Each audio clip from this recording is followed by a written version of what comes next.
Working with simple array formulas. In Excel, array formulas allow you to carry out calculations on value sets. An array is nothing but a range of values which can be text or numeric.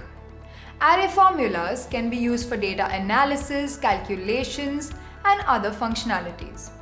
Unlike a regular Excel formula, an array formula processes multiple values at a time.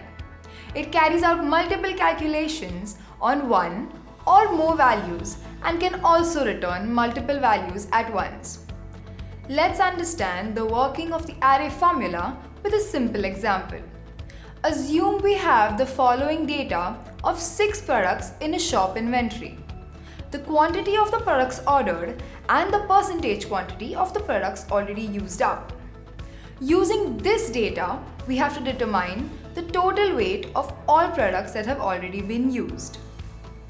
One way we would be able to carry out this calculation would be by creating a new column to calculate the quantity of each product used.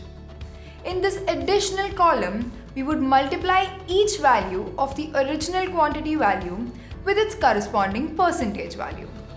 And then a final summation of the last column would give you the total quantity of products used.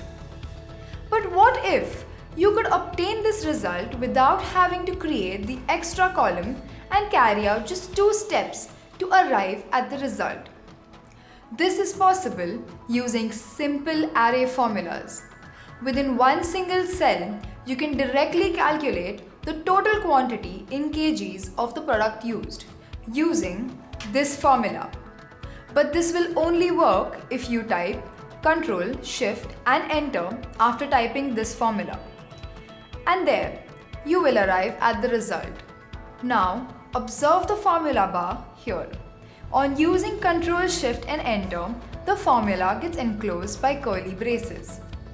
This is a peculiar feature of simple array formulas. This simple example shows you how powerful an Excel array formula can be. While working with huge data sets of hundreds of rows of data, using an array formula in a single cell would save you so much of time. Happy learning!